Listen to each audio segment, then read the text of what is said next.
ಜೈ ರಾಮಕೃಷ್ಣ. ನಮಸ್ತೆ. ಯುಗಾವತಾರ ಶ್ರೀರಾಮಕೃಷ್ಣ ಗ್ರಂಥಾಧ್ಯಯನಕ್ಕೆ ತಮ್ಮೆಲ್ಲರಿಗೂ ಸ್ವಾಗತ. ಸಂಚಿಕೆ 155, ಅಧ್ಯಾಯ 102, ವಿಶಿಷ್ಟ ಭಾವಗಳಲ್ಲಿ. ಶ್ರೀರಾಮಕೃಷ್ಣರ ಮನದಲ್ಲಿ ಬಹುದಿನಗಳಿಂದಲೂ ಒಂದು ತೀವ್ರವಾದ ಆಸೆ ಇತ್ತು. ಶ್ರೀ ಚೈತನ್ಯ ಮಹಾಪ್ರಭುವಿನ ಮಹಾದ್ಭುತವೂ ಜಗತ್ಪ್ರಸಿದ್ಧವೂ ಆದ ನಗರ ಸಂಕೀರ್ತನೆಯ ದೃಶ್ಯವನ್ನು ನೋಡಬೇಕು ಎಂದು.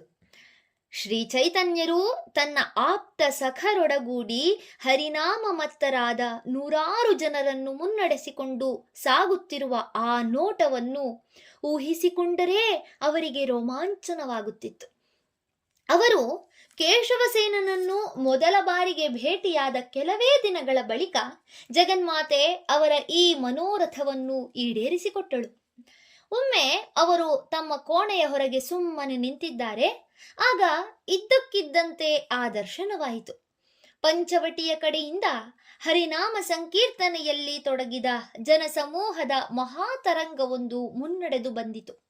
ಅದು ತಮ್ಮ ಕೋಣೆಯ ಮುಂಭಾಗದಿಂದ ಹಾದು ದಕ್ಷಿಣೇಶ್ವರದ ಉದ್ಯಾನದ ಮೂಲಕ ಸಾಗಿ ಮರಗಳ ಹಿಂದೆ ಅದೃಶ್ಯವಾಗುವುದನ್ನು ಅವರು ಕಂಡರು. ಆ ಗುಂಪಿನ ನಡುಭಾಗದಲ್ಲಿ ಶ್ರೀ ಚೈತನ್ಯ ದೇವನು ನಿತ್ಯಾನಂದನನ್ನೂ ಅದ್ವೈತ ಗೋಸ್ವಾಮಿಯನ್ನೂ ಜೊತೆಗೂಡಿಕೊಂಡು ಭಗವತ್ ಪ್ರೇಮದಿಂದ ಮತ್ತನಾಗಿ ನಿಧಾನವಾಗಿ ಹೆಜ್ಜೆ ಇಡುತ್ತಾ ಹೋಗುತ್ತಿದ್ದ. ಸುತ್ತಮುತ್ತಲಿದ್ದವರೆಲ್ಲರೂ ಅವರ ಆ ಪ್ರೇಮದಿಂದ ತನ್ಮಯರಾಗಿದ್ದರು. ಕೆಲವರು ಉನ್ಮತ್ತತೆಯಿಂದ ಅಚೇತನರಾಗಿದ್ದರೆ ಮತ್ತೆ ಕೆಲವರು ಆನಂದದ ತಾಂಡವ ನೃತ್ಯದಲ್ಲಿ ತೊಡಗಿದ್ದರು. ಆ ಮೆರವಣಿಗೆಗೆ ತುದಿ ಮೊದಲುಗಳೇ ಇಲ್ಲದಂತಿತ್ತು. ಅಂತಹ ಜನಸಂದಣಿ. ಹೀಗೆ ಆನಂದದ ಮಹಾಪ್ರವಾಹವೇ ತಮ್ಮೆದುರು ಸಾಗುತ್ತಿರುವುದನ್ನು ಕಂಡ ಶ್ರೀರಾಮಕೃಷ್ಣರು ಆನಂದ ವಿಭೋರರಾದರು.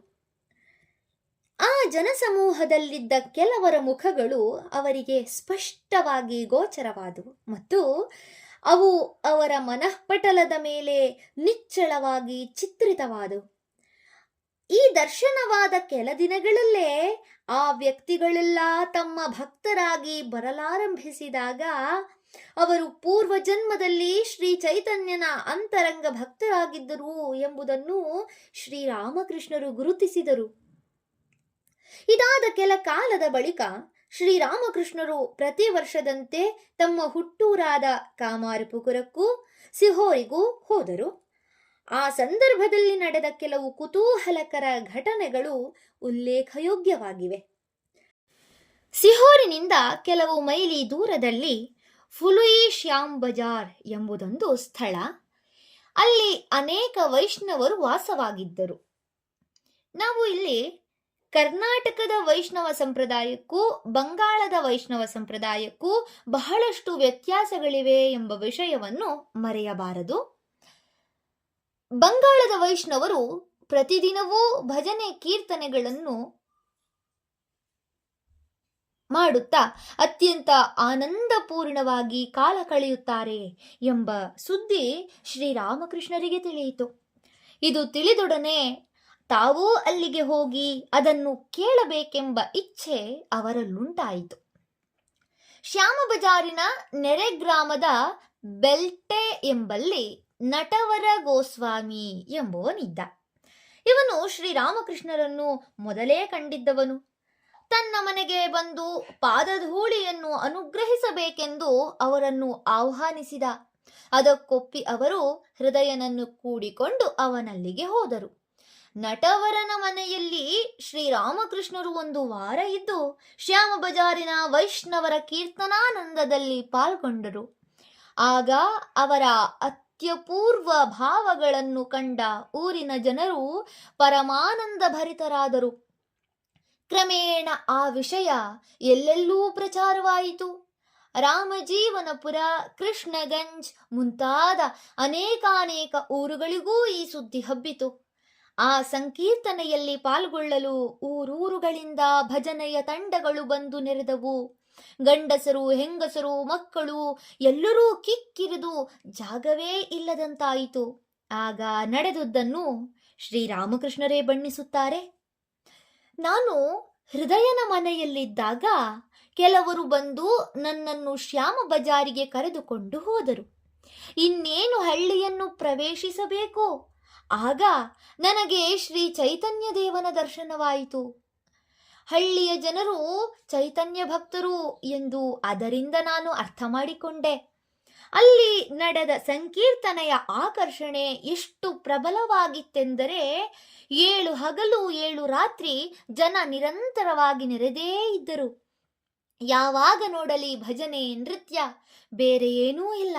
ಆ ದೃಶ್ಯವನ್ನು ನೋಡಲು ಜನಗಳು ಗೋಡೆಗಳ ಮೇಲೆ, ಮರಗಳ ಮೇಲೆಲ್ಲ ಹತ್ತಿಬಿಟ್ಟಿದ್ದರು. ಬಳಿಕ ನಾನು ನಟವರ ಗೋಸ್ವಾಮಿಯ ಮನೆಗೆ ಹೋದೆ. ಮತ್ತೆ ಅಲ್ಲಿಯೂ ಹಗಲಿರುಳು ಅಂಥದೇ ಜನಸಂದಣಿ. ಬೆಳಗಿನ ಹೊತ್ತಿನಲ್ಲಿ ನಾನು ಸ್ವಲ್ಪ ಹೊತ್ತು ವಿಶ್ರಮಿಸಲು ಹೇಗೋ ಮಾಡಿ ನೇಕಾರನೊಬ್ಬನ ಮನೆಗೆ ಬಂದು ಬಿಡುತ್ತಿದ್ದೆ. ಆದರೆ ಜನ ಅದನ್ನು ಪತ್ತೆ ಹಚ್ಚಿಬಿಟ್ಟರು. ಸರಿ, ತಾಳ ಮೃದಂಗ ಹಿಡಿದುಕೊಂಡು ಅಲ್ಲಿಯೂ ಬಂದೇ ಬಿಟ್ಟರು. ಅಲ್ಲಿ ಮತ್ತದೇ ಕಥೆ. ನಾವು ಸ್ನಾನ ಮಾಡಿ ಊಟ ಮಾಡಬೇಕಾದರೆ ಅಪರಾಹ್ನ 3 ಗಂಟೆಯಾಗುತ್ತಿತ್ತು.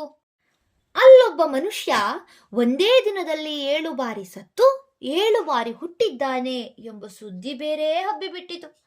ಆ ಗೊಂದಲದಲ್ಲೇ ಇದ್ದರೆ ಎಲ್ಲಿ ನನ್ನ ತಲೆ ಸಿಡಿದು ಹೋದೀತೋ ಎಂದು ಹೆದರಿದ ಹೃದಯ ನನ್ನನ್ನು ಯಾರು ಇಲ್ಲದ ಬಯಲಿಗೆ ಎಳೆದುಕೊಂಡು ಹೋಗುತ್ತಿದ್ದ. ಆದರೂ ಜನ ಬಿಡಲಿಲ್ಲ.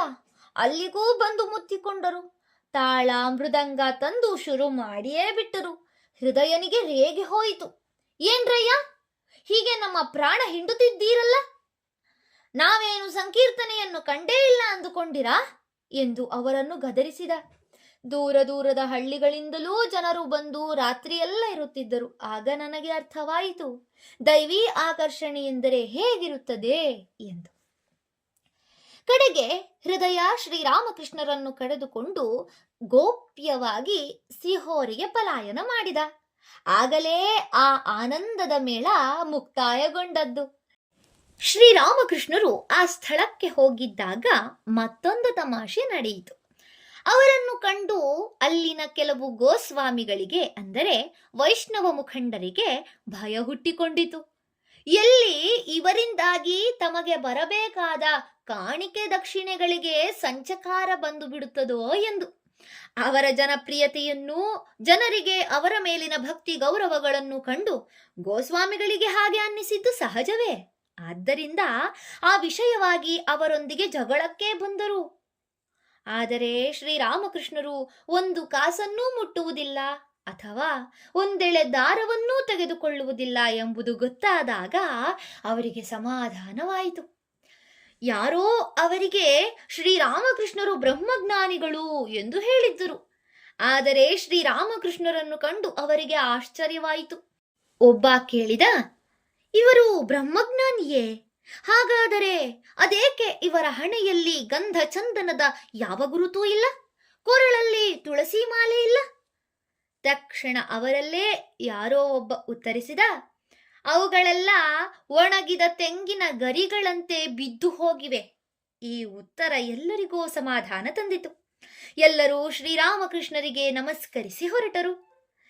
ಶ್ರೀರಾಮಕೃಷ್ಣರು ಮುಂದೆ ಒಣಗಿದ ತೆಂಗಿನ ಗರಿಯ ಈ ದೃಷ್ಟಾಂತವನ್ನು ತಮ್ಮ ಮಾತುಗಳಲ್ಲಿ ಮತ್ತೆ ಮತ್ತೆ ಬಳಸಿಕೊಳ್ಳುತ್ತಿದ್ದರು.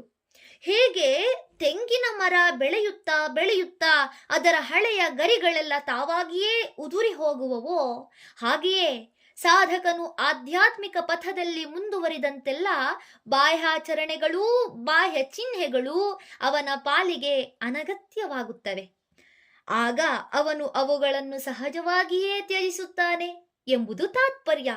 ಇಂತಹ ಸುಂದರವಾದ ಉಪಮೆಗಳನ್ನು ಕೊಡುವಾಗ ಶ್ರೀರಾಮಕೃಷ್ಣರು ತಮಗೆ ಸಹಜವಾದ ಪ್ರಾಮಾಣಿಕತೆಯಿಂದ ತಾವು ಅವನ್ನು ಕಲಿತುಕೊಂಡದ್ದು ಎಲ್ಲಿ ಎಂಬುದನ್ನು ಆಗಾಗ ಹೇಳುತ್ತಿದ್ದರು. ಅರ್ಥಹೀನವಾದ ಮತ್ತು ಅತಿಯಾದ ಮತಾಂಧತೆಯನ್ನು ಖಂಡಿಸುತ್ತಾ ಶ್ರೀರಾಮಕೃಷ್ಣರು ತಮ್ಮ ಒಂದು ಅನುಭವವನ್ನು ಹೇಳುತ್ತಿದ್ದರು. ಶ್ಯಾಮ ಬಜಾರಿನ ಸುತ್ತಮುತ್ತಲಿನ ಹಳ್ಳಿಗಳಲ್ಲಿ ನೇಕಾರರು ವಾಸವಾಗಿದ್ದಾರೆ. ಅವರೆಲ್ಲ ವೈಷ್ಣವ ಮತಾವಲಂಬಿಗಳು. ಆದರೆ ಅವರು ಹೇಗೆ ಮಾತನಾಡುತ್ತಾರೆ ಗೊತ್ತೇ? ನನ್ನ ಬಗ್ಗೆ ಅವರು ಕೇಳಿದರು, ಇವರು ಯಾವ ವಿಷ್ಣುವನ್ನು ನಂಬುತ್ತಾರೆ? ಏನು, ಜಗದ್ರಕ್ಷಕನಾದ ವಿಷ್ಣುವನ್ನೇ? ಓ, ಆ ವಿಷ್ಣುವನ್ನು ನಾವು ಲೆಕ್ಕಿಸುವುದೇ ಇಲ್ಲ. ಆಮೇಲೆ ಅವರು ಯಾವ ಶಿವನನ್ನು ಪೂಜಿಸುವುದು? ನಾವಂತೂ ಆತ್ಮಾರಾಮ ಶಿವನನ್ನೇ ನಂಬುವುದು. ಅವರಲ್ಲೊಬ್ಬ ಯಾರಿಗೋ ಸಲಹೆ ಕೊಟ್ಟ, ನೋಡು, ನೀನು ಯಾವ ಹರಿಯನ್ನು ಪೂಜೆ ಮಾಡುತ್ತೀ ಎಂದು ಅವನಿಗೆ ಹೇಳಿಬಿಡುವುದೊಳ್ಳೆಯದು. ಅದಕ್ಕೆ ಇನ್ನೊಬ್ಬ ಸಿಡುಕಿದ, ಅಯ್ಯ, ನಮ್ಮನ್ನು ಯಾಕೆ ವಾದಕ್ಕೆ ಎಳೆಯುತ್ತೀಯಾ? ನೀವೇ ಅದನ್ನು ಇತ್ಯರ್ಥ ಮಾಡಿಕೊಳ್ಳಿ. ನೋಡಿದರೆ ಇವರು ನೇಕಾರರು, ಆಡುವುದು ಮಾತ್ರ ಇಂಥ ದೊಡ್ಡ ದೊಡ್ಡ ಮಾತು. ಶ್ರೀರಾಮಕೃಷ್ಣರು ಕಾಮಾರಪುರಕ್ಕೆ ಬೇರೆ ಬೇರೆ ಸಂದರ್ಭಗಳಲ್ಲಿ ಬಂದಿದ್ದಾಗ ನಡೆದ ಹಲವಾರು ಘಟನೆಗಳು ಬಹಳ ಸ್ವಾರಸ್ಯವಾಗಿವೆ. ಅವುಗಳಲ್ಲಿ ಒಂದೆರಡನ್ನು ಮುಂದಿನ ಸಂಚಿಕೆಯಲ್ಲಿ ನೋಡೋಣ. ಧನ್ಯವಾದಗಳು. ಮುಂದುವರಿದ ಭಾಗ ಮುಂದಿನ ಸಂಚಿಕೆಯಲ್ಲಿ. ಓಂ ಶಾಂತಿ ಶಾಂತಿ ಶಾಂತಿ. ಹರಿ ಓಂ ತತ್ಸತ್. ಶ್ರೀರಾಮಕೃಷ್ಣಾರ್ಪಣಮಸ್ತು. ಸರ್ವೇ ಜನಾ ಸುಖಿನೋ ಭವಂತು. ಜೈ ಶ್ರೀಮಾತಾ.